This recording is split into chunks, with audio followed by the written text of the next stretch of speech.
Okay, so today we're gonna lower this truck. I'm not even sure what this truck is. It's a GMC Chevy something another. Sierra 1500.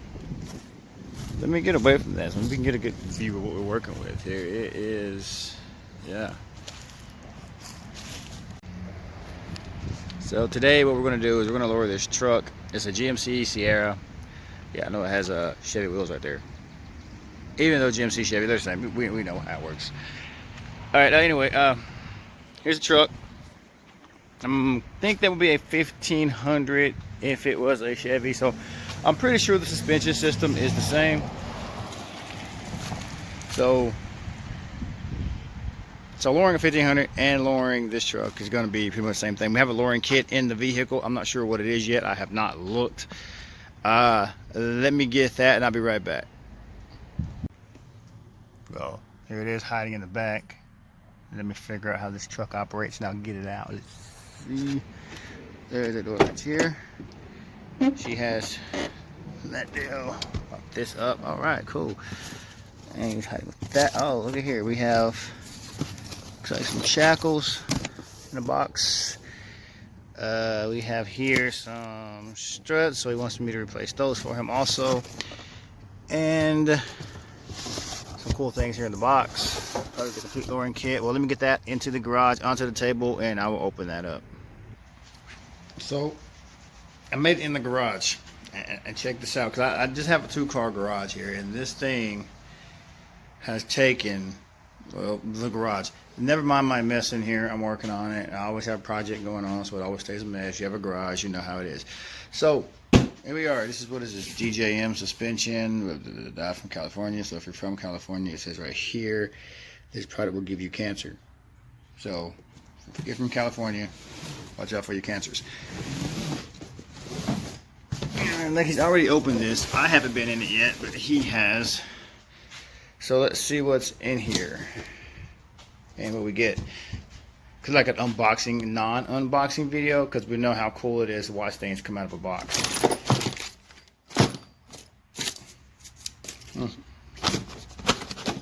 Have an installation guide. I guess that's kind of cool.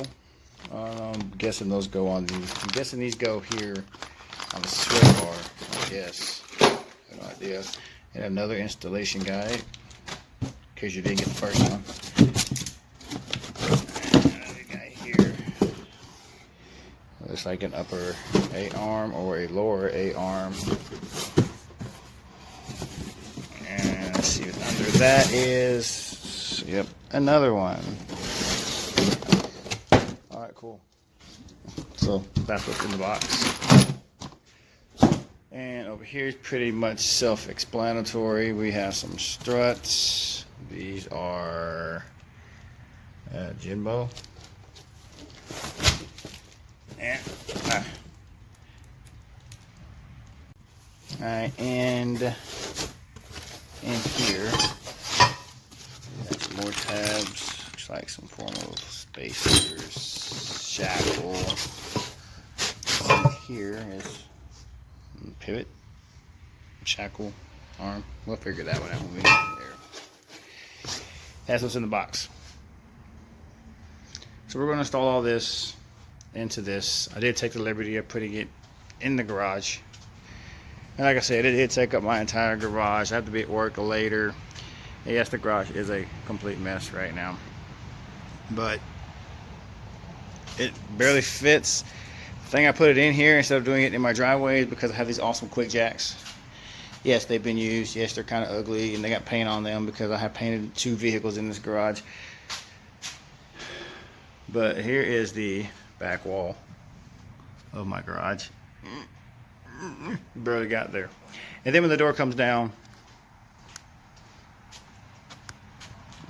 barely, but we made it. So before you get started, make sure you grab yourself a set of wheel chocks. So we're going to chock the front because I'm going to jack up the rear. And since your e-brake, your park brake, it's going to be for the rear wheels, the front roll. Make sure you chock your wheels safety first, right? And grab some jack stands where it has, you know, the weight that this thing can hold, because this truck is going to be pretty heavy. about 6,000 pounds, so my quick jack or my lift isn't gonna work. And it barely fit in my garage.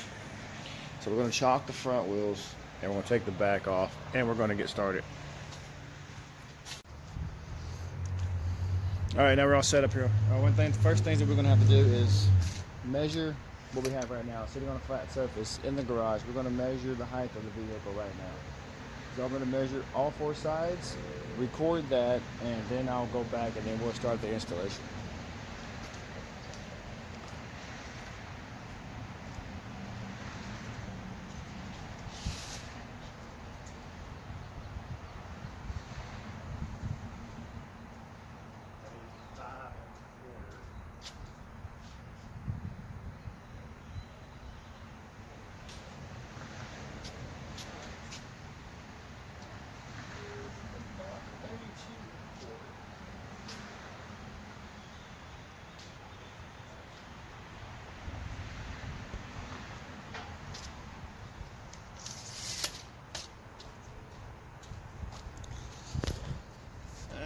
You up here to this side.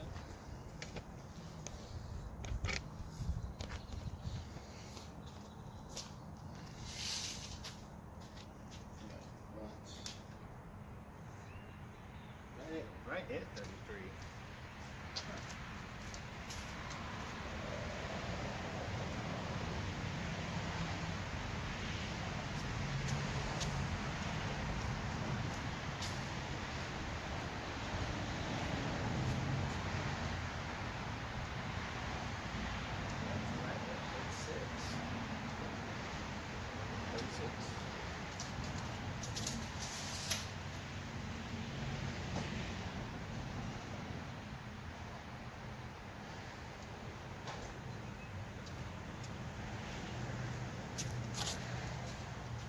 So with all 4 measurements taken, what we learned is the right side of this vehicle is actually 3/4 of an inch higher than the driver's side.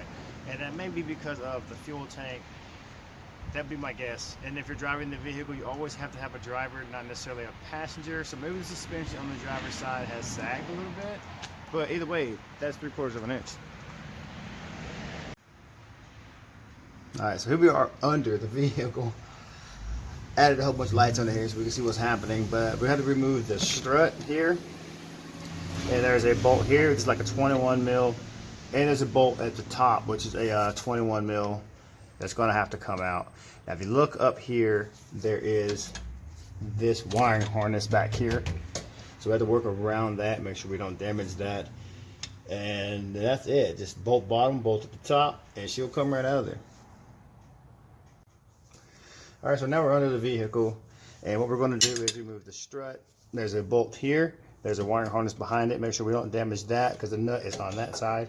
And then there's a bolt here at the bottom, which we're going to have to move. This one here, and this strut will just drop right out and be out of our way.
Okay. Now we're going to go down and remove the other one.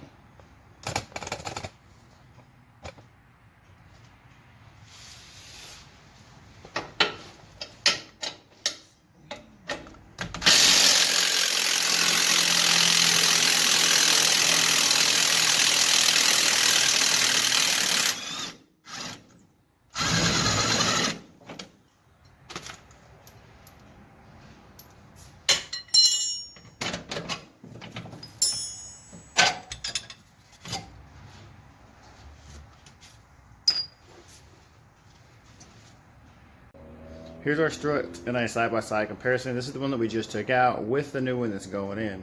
And what I'm going to do is, while it's out here, is put the hardware through it so that we don't lose it. We will have that when we go to reassemble it, because we have more things that we're going to take off. But that's what I'm going to do, is put those on both ends, get those ready to go back in.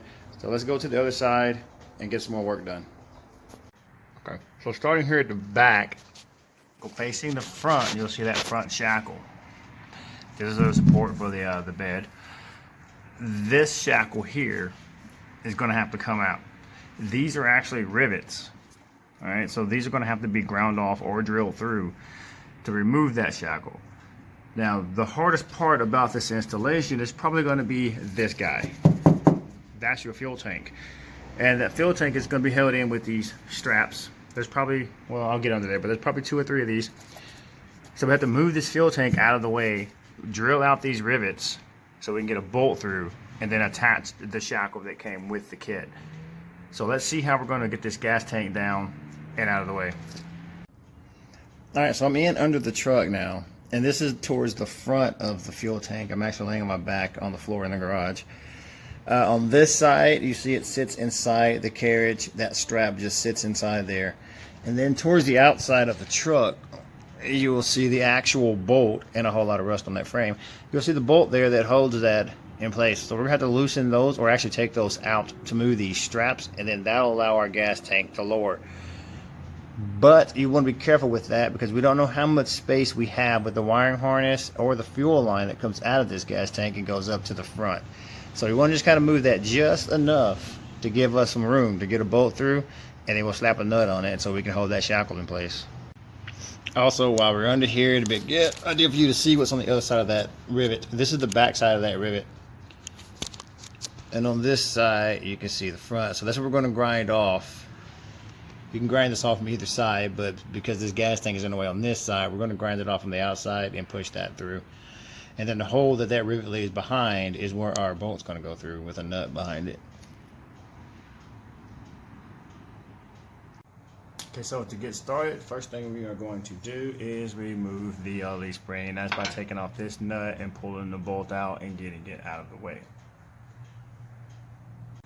So just in case anyone was wondering, I got a 12 wrench on the end of this bolt here, so I don't have to actually try to reach the back side, which may not be that hard, but you get a socket and reach up here and grab the back side of that bolt. But because this is an hexagon, you can actually put a wrench on it and literally turn that. So I'm going to use this to hold the nut in place, and then use the bigger wrench to actually turn the nut without turning the bolt. Since there's plenty of space off the end, we can actually get that nut off of there without reaching around through the backside to actually hold it. And we get it loose enough, we can spin it all the way. Yeah, we can spin it all the way over. So we're going to continue to do that, and we'll take this nut out. Now this leaf spring is going to be under pressure. So when you go to pull this bolt out, be aware of where that pressure is going to go. I would suggest you be under it or in around it. Just be safe. Put a jack on it if you have to. Use common sense. Don't get hurt. So we're almost at the end here. I'm going to keep turning this. And this is a ground strap. Don't tear that.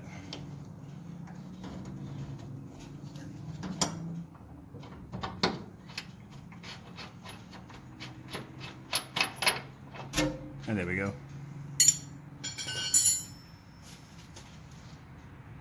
So our next problem is, of course, this bolt will not come all the way out because the fuel tank is in the way. But before I drop that fuel tank, I want to go ahead and get the back side, or actually the front side of these rivets ground off, because I don't want to take a chance of dropping this fuel tank, having fumes everywhere and igniting anything.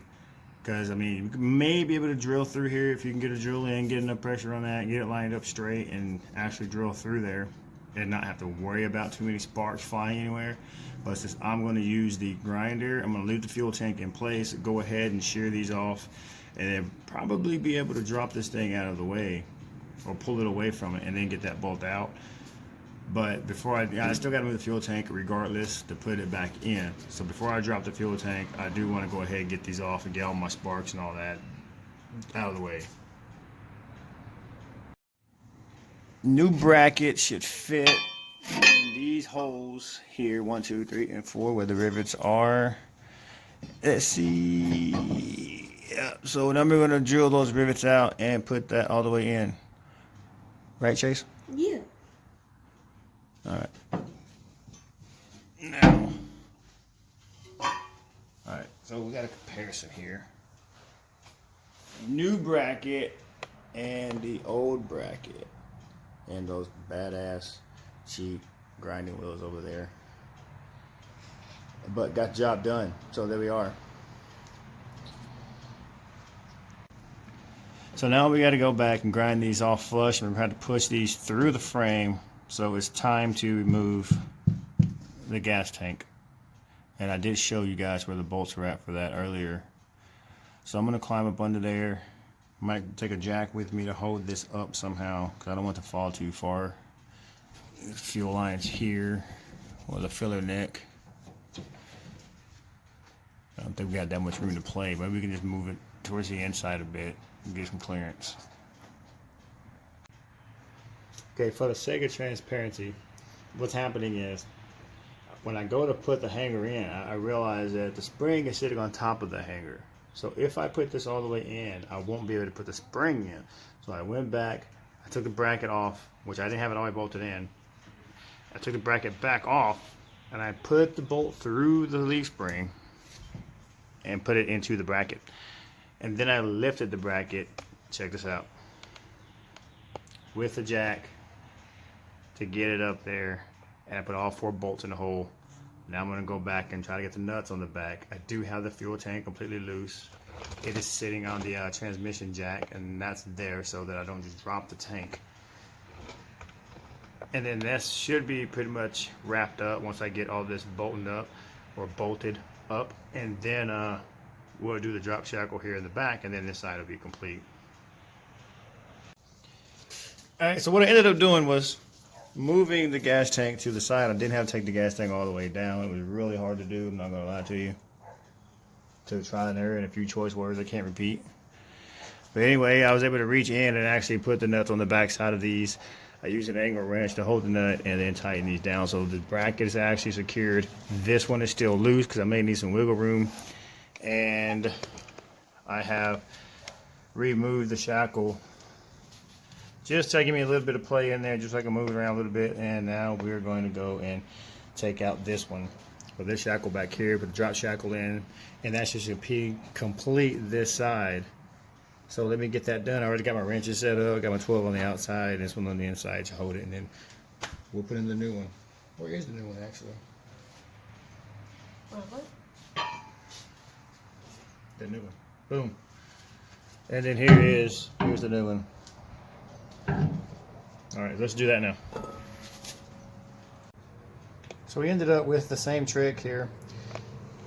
Got the 2x4 on the jack, lift the spring up high enough to clear the frame here to pull that top bolt out. So let me give you a comparison of the shackles before I put it in. Alright, so here's your shackles. Here's the new one that's going in, and of course this is the one that just came out. As you can see the difference there, that's what we're going down to. So we're going to grease this up. Make sure you grease this up. Just put some grease in there, roll it around. And then I'm going to chunk it back in there. And then we'll be done with this side. Now also, before I neglect to tell you, if you have a trailer hitch, if you can see the name, if you have a receiver.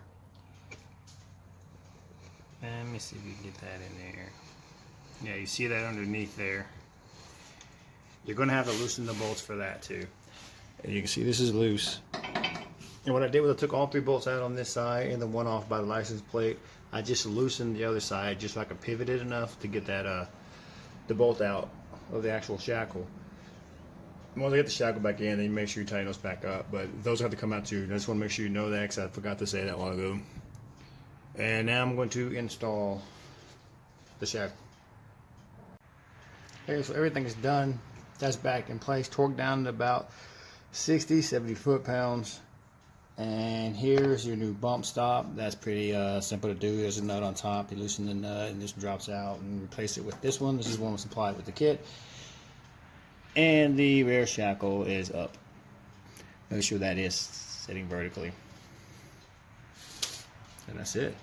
So we're going to repeat everything that we've done. Oh, and I did put in the new shock.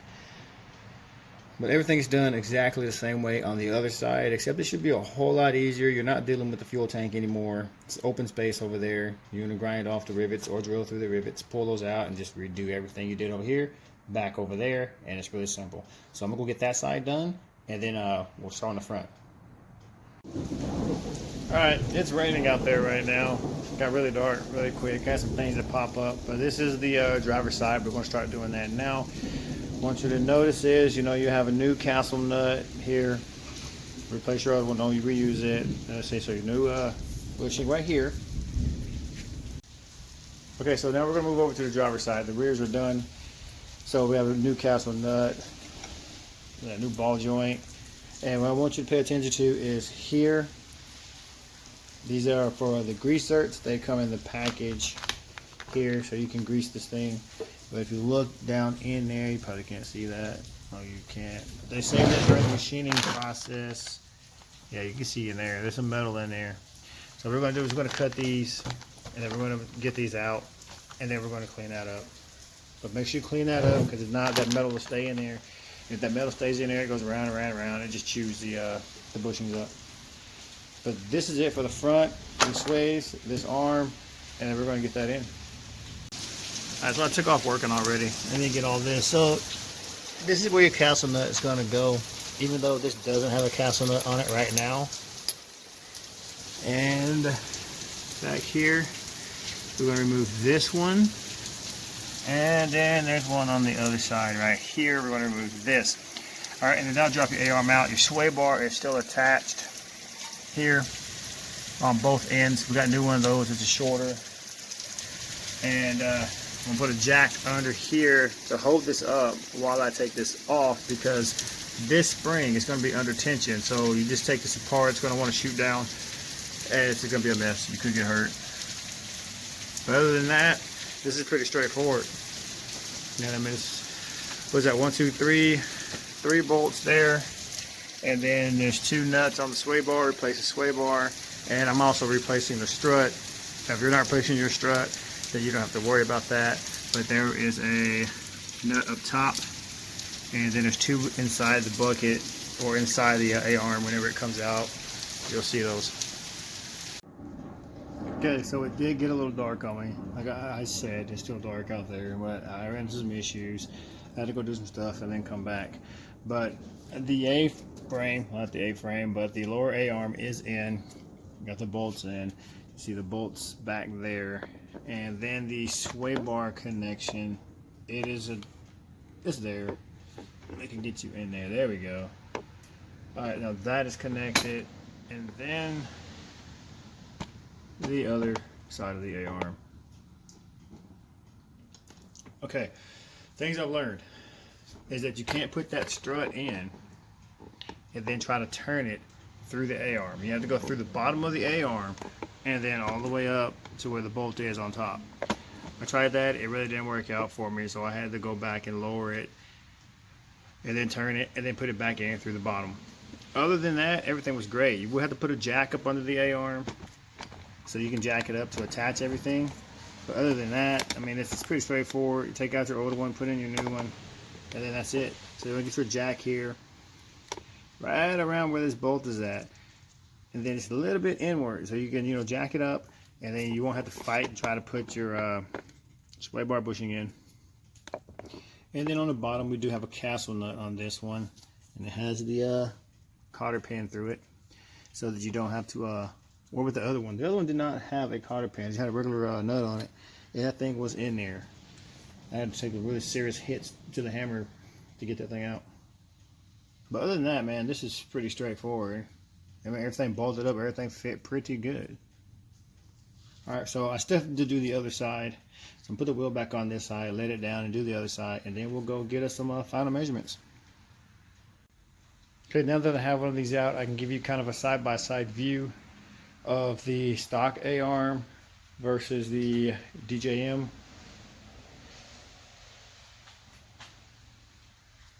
Now you notice the difference is that I'm seeing is this here for the sway bar, it sits up higher, and I'm guessing that's where your drop's coming from.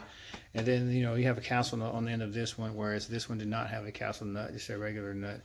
And inside here is your spring purge. This is where the end of your spring is going to reside. It's going to sit right up against that, and then the spring is going to come around.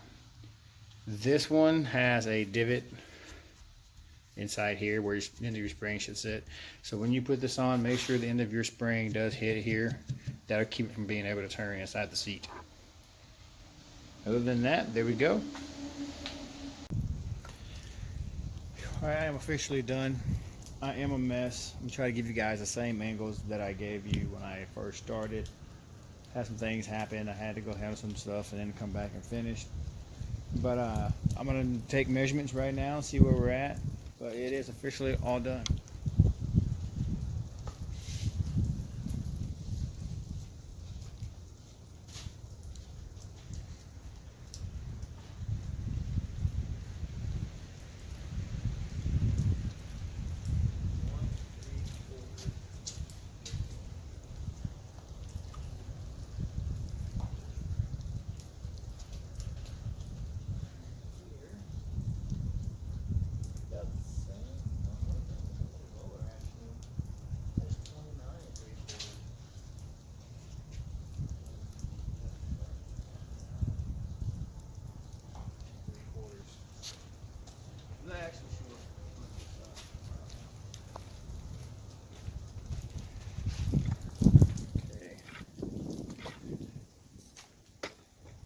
Please ignore my mess. I will clean that up first thing in the morning.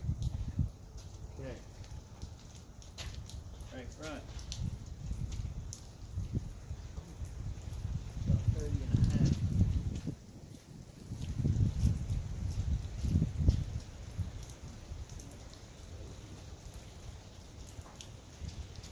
Okay. And to the rear.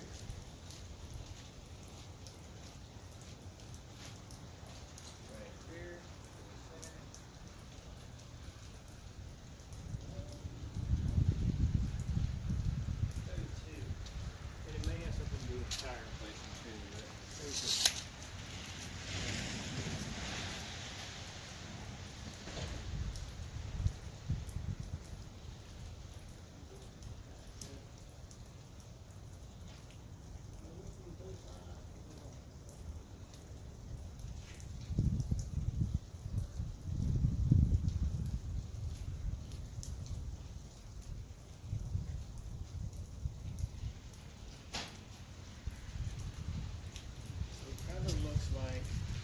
sort of looks like here that it's maybe a 3-4 drop we're supposed to be, because it's not exactly the same. I don't know if you can see my, no, you can't see my writing, but I started with the left rear at 35 1/4, and now the left rear is at 31 3/4. Right rear is 36, and now the right rear is 32. Left front 32 1/4, right front 33, left front 29 3/4, right front 30 1/2. That could have something to do with the tire inflation. I don't think we should have dropped we lost 1/4 of an inch somewhere, it looks like. But yeah, the truck's maybe not exactly in the same position that it was. I did drive it forward a little bit and backwards to settle everything. And I know my floor is not 100% even. But that is the completed project. See if I can get some shots of it tomorrow, and I'll post those up with this. But it's pretty simple to do, and you can do it. If you have any questions, let me know. I will answer all that I can.